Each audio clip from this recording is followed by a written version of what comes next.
Welcome to another episode of The Last Word on Rugby. We have been treated to a feast of weekend throwing the ball around, tries being scored, and then the South African teams grinding out victories.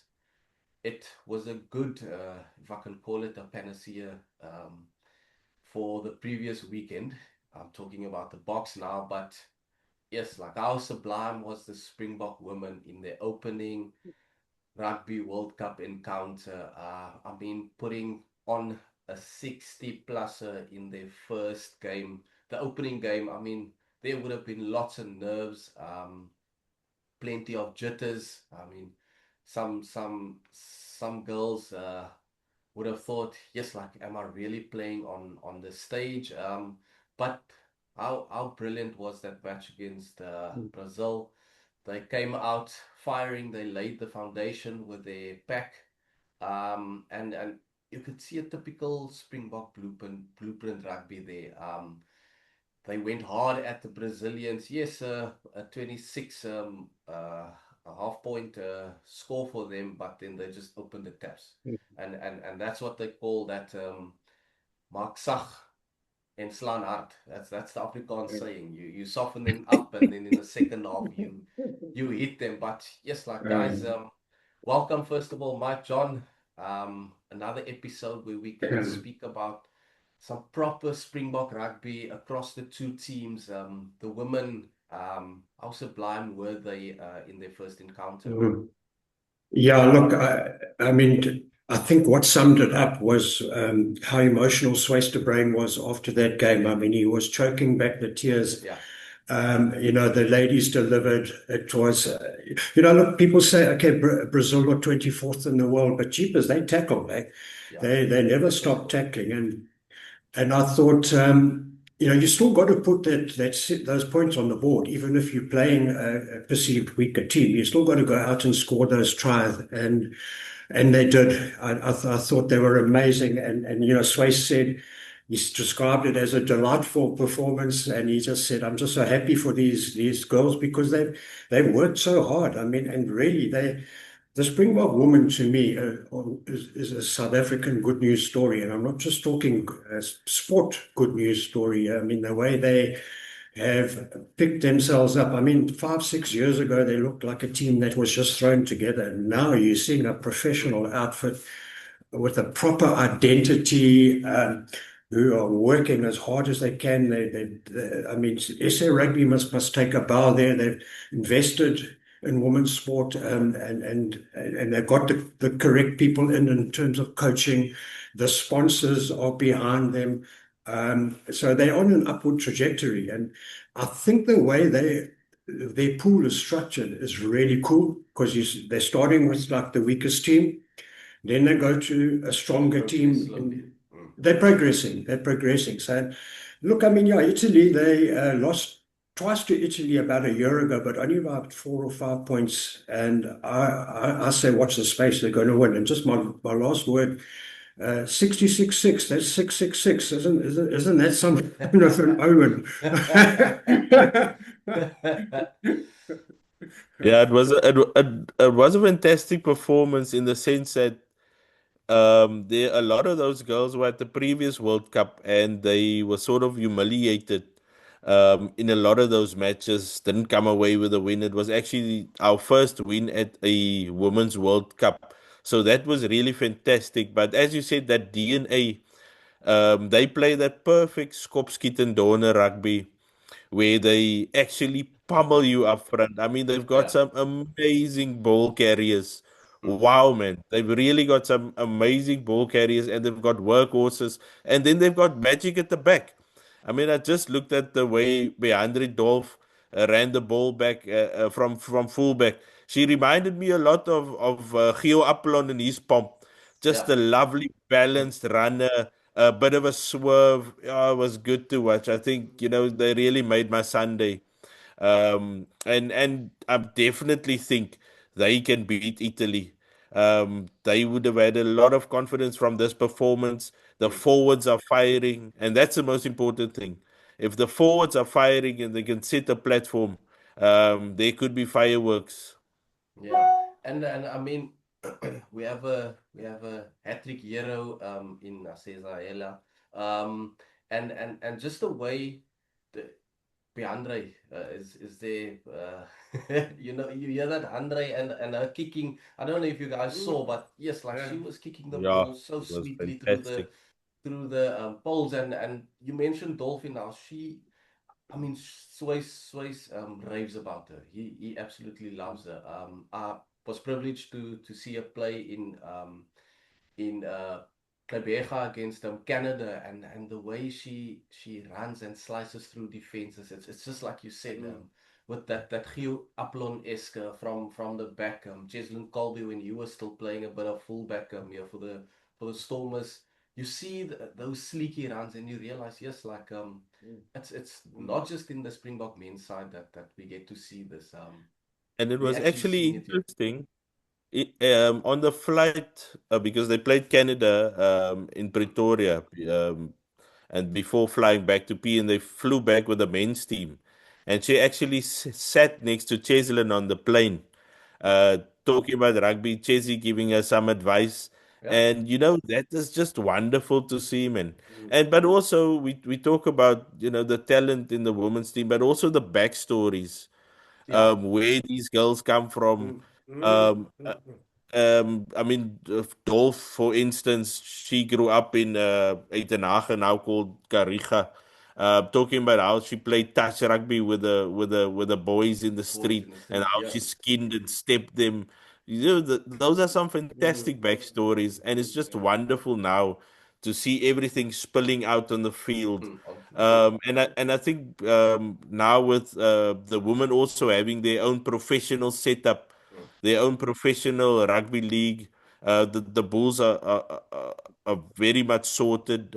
They've got quite a professional structure there, led by Tando Manana. So it all bodes well for women's rugby in this Mm. country. I love the comment from we spoke about Johnny spoke about the ball carriers and Helen, the number eight has scored three tries, and I mean you look at her and she is seriously well built. She's sturdy, and you got the Yeah. peroxide hair. And they interviewed her afterwards, and this little voice came out of this big body, and she said, I might be a sweetheart off the field, but I'm a monster when I'm on it. I thought that was lovely. And Yeah. she is, cheapest. I mean, those three tries she scored, she took like three Brazilians on her back each time, and she is Mm. some ball carrier. She's Yeah. unstoppable from close range. And it's not only her. If you look at Babawa Lacha as well, her Mm, carries and her Oh work yeah. rate was just phenomenal. And the Brazilians, they tackled, they competed well, especially at the breakdown. But when it came to basically fronting up physically, Yeah. especially in the scrum, mm, which is a big weapon for the Springbok women. The mm, scrum is also a big weapon. They've got a decent line out. And once you have your set piece sorted at the World Cup, anything can happen. And if they beat Italy this weekend, they will qualify for the quarterfinals. Then they've got basically France just to get out of the way, not the quarterfinals, the playoffs. And then from there, you never know. Yeah. yeah. Yeah. I mean, speaking about that pack, and Acesa Ele just leading the control behind the pack, how they pushed Brazil off the ball a couple of times. It's it reminds you of the Springboks, and you want to see. I remember a time covering the Springbok women, where they were so far removed from the men's team, but I look at it now and how in Klebeja again, in the Nelson Mandela Bay Stadium. I mean, Sia Kolisi was basically sitting on their bench, spurring the women's team on, and that togetherness you see now. I mean, how much must that mean for the ladies, Mm, knowing that the men who are world champions are backing them. They literally standing behind that team. I mean that yeah. that that should be a very big boost in the Mm, confidence that they are displaying on the field. Yeah, and Mike spoke about Swayze as well and him being very emotional afterwards. And you just think that he's just the right personality for this team as mm, well. A guy who coaches with a lot of empathy, Yeah. And Yes. he just seems so well suited to that role. And he said it's been the best experience of his coaching career. And I Yeah. mean, he's been part of the box. Yeah. He's coached the Lions to a couple of Super Rugby finals, so that says a lot. Mm. Yeah, and if I can add on to that, I did manage to speak to Swys just before they left for England, and he spoke quite openly about his burnout. Mm. We remember that it was 3 weeks before the 2019 World Cup. He put his hand up and said, "Look, I'm out. I'm suffering from burnout." He was with the Springboks as an attack coach, and he was coaching the Lions and Super Rugby, and it just all got too much. So then he was out of rugby, became a TV analyst for a while, but then he got this offer to come and to coach the ladies, and he said, "Look, do I want to get back onto the hamster wheel, of coaching after, I suffered from terrible stress earlier." And he weighed it up and he said, "Oh, no, I've got to get back on the horse." And so he did. And he says now, it's the best thing he's ever done in his life. He said, what the energy he gets from the woman is incredible, because they are so grateful for everything. They don't complain. And I'm not saying the men do, but he's just saying all I get is positive energy Yeah. from my coaching experience. And then he concluded by saying, "If you ask me," and we didn't ask the question, the journalists, he said, "if someone asked me, do I prefer coaching men or do I prefer coaching women? If you ask me, I will tell you I prefer coaching women." And he says the best thing that ever happened in his life. Yeah, yeah. Yeah, there's a there was a light banter there's no prima donnas on his side. And I think that contributes to how he goes around with the ladies that he's coaching, and also having an experienced ex-Springbok women's player in Lorien with him as one of his coaches. Franzel September, who coached at club level, paved his way up to get into the system. I mean, those are people who understand um, coaching at the grassroots level and how you go about and work with ladies or players who didn't come through. I played under 16 Cravenbeck. I played under 18 Cravenbeck. I was under 19. I had my first professional contract by under 19, under 21.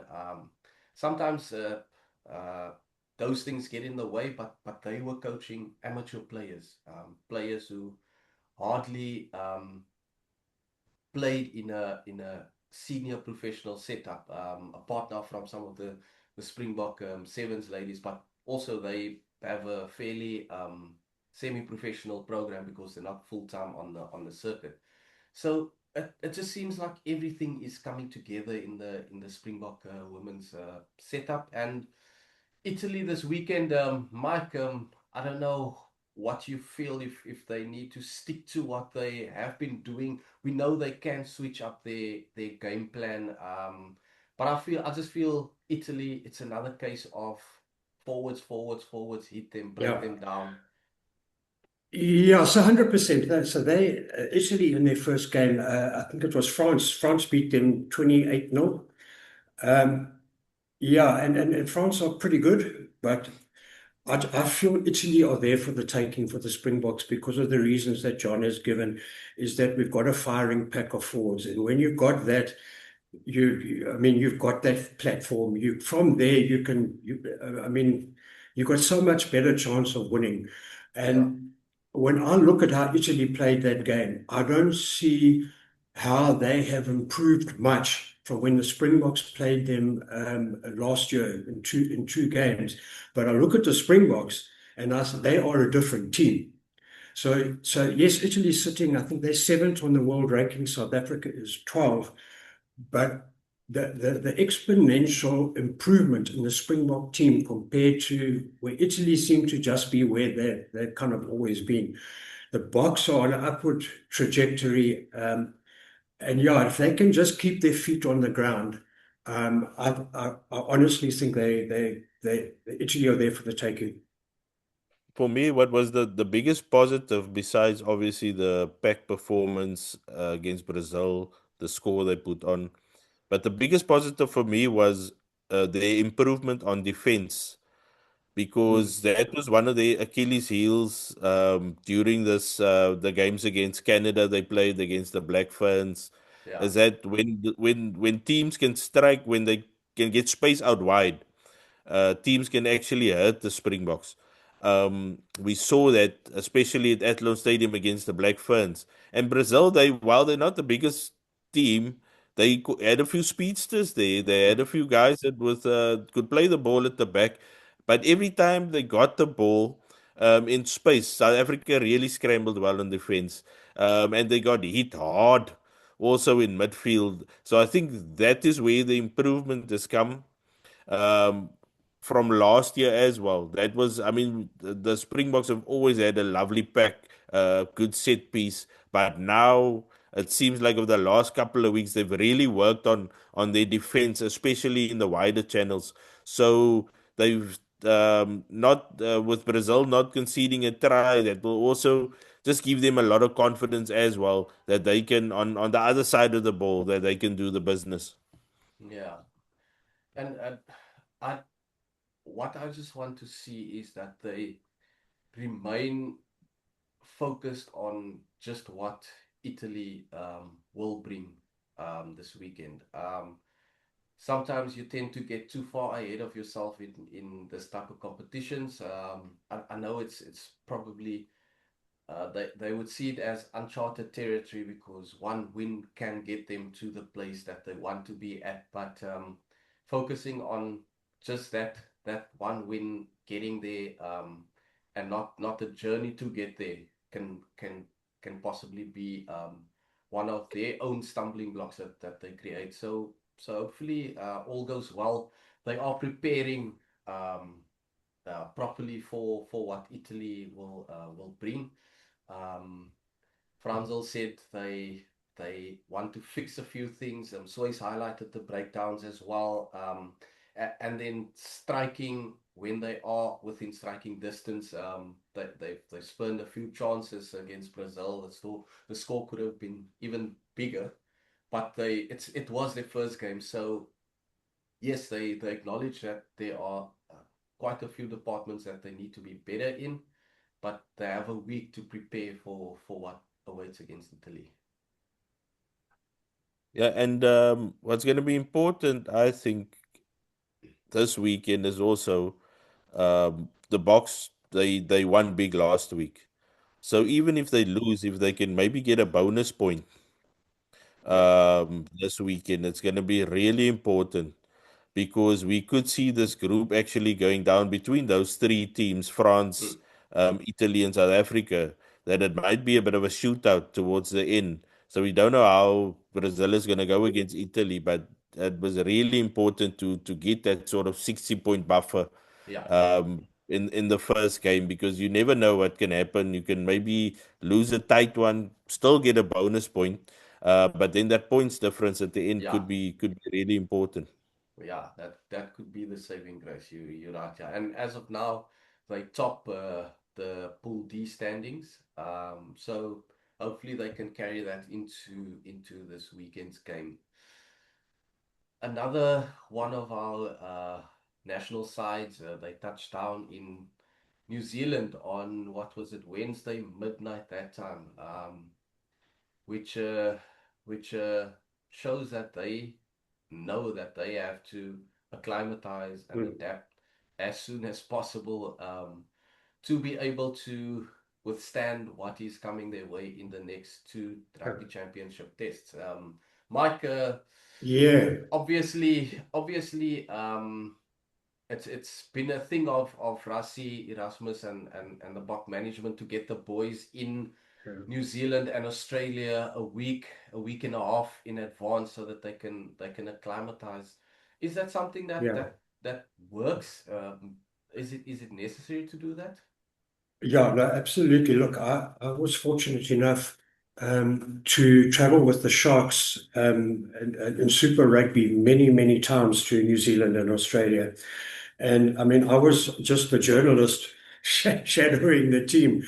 And that 12-hour time difference, man, I mean, I wasn't playing rugby, but I was waking up in the night. You're all over the show. It completely messes up your sleep cycle. And I mean, I was thinking, jeepers, I'm exhausted. Imagine if I had to play a game like these guys. So it is very real. So the sooner you get there and you get over that 12-hour jet lag, the better. So yeah, that's why they go so early. It is real. I promise you, it's exhausting. Um, but yeah, look, I mean, just where the Boks are, I think the series against the Wallabies is the best thing that could have happened to the Boks, and we've had some questions answered. I mean, after the Georgia game, and then the Australians were about to come, the big question was, okay, are the Aussies punch drunk, as Rassie said, or battle hardened? Are the Springboks underdone? Well, we got the answers. The Springboks were underdone. And the Wallabies, wow, cheapers, they arrived just, I mean, they were battle hardened is the only word.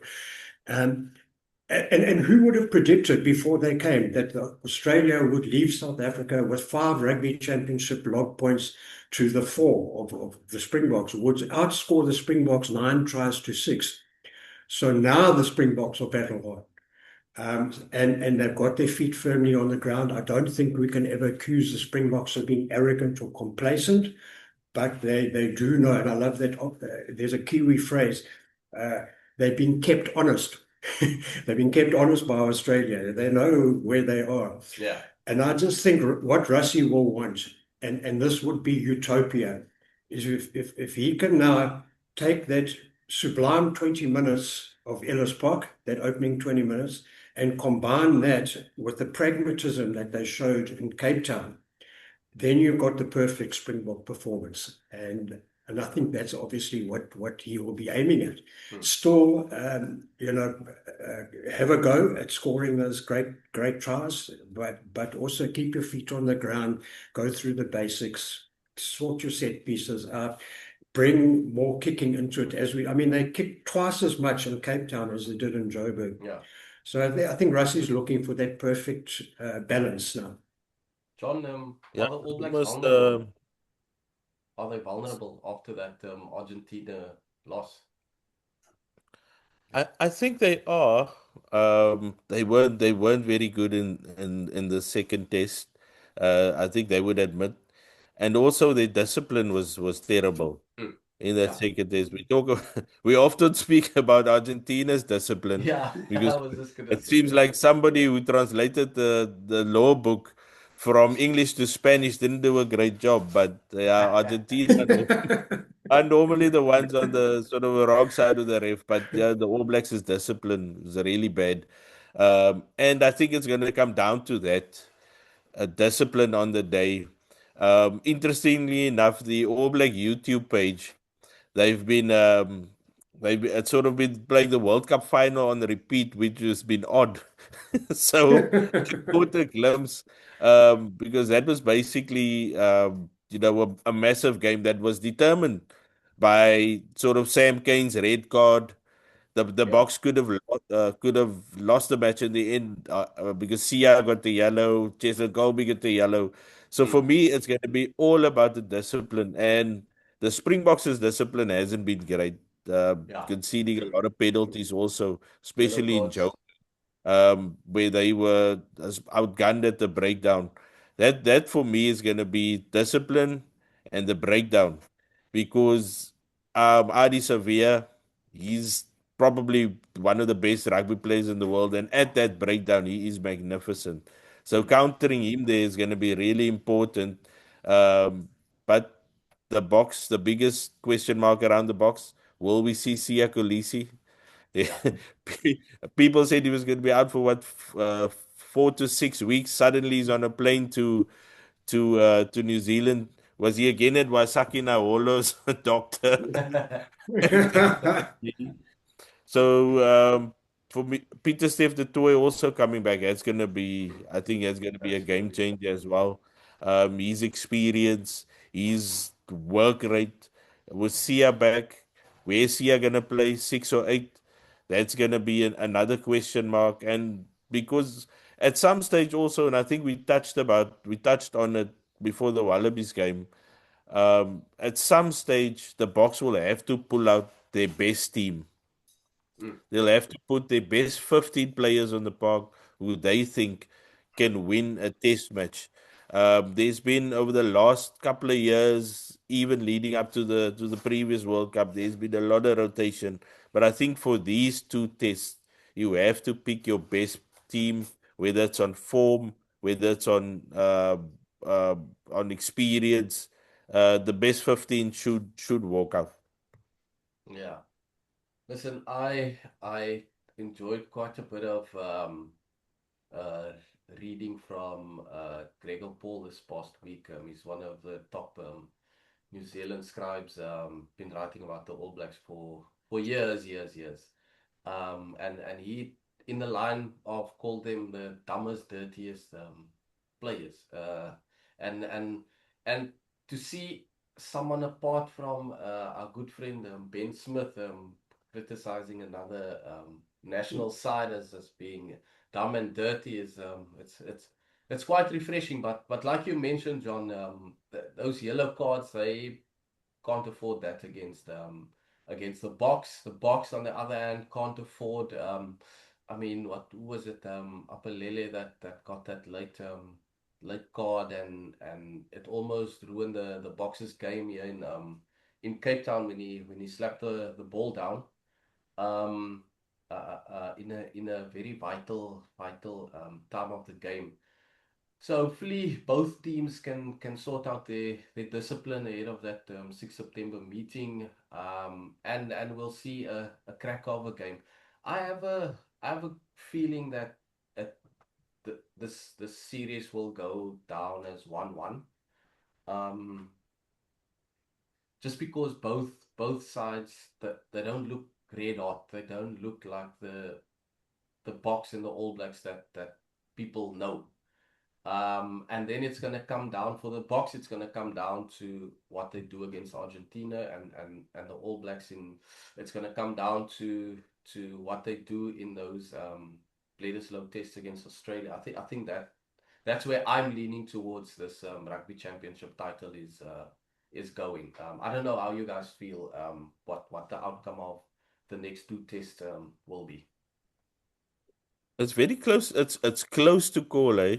It's close to call, but I've got to feel the Boks are targeting Eden Park. I mean, there's been a lot of talk around it, the history, the record, and I think if there's one thing we know about Rassi, is he's a guy who who wants to go out there and be the first. He wants to be the first guy to win back-to-back World Cups for the Boks. He wants the first. He wants to be the first guy to win 3 World Cups, but he also wants to be the first guy to beat the All Blacks at Eden Park since 1994.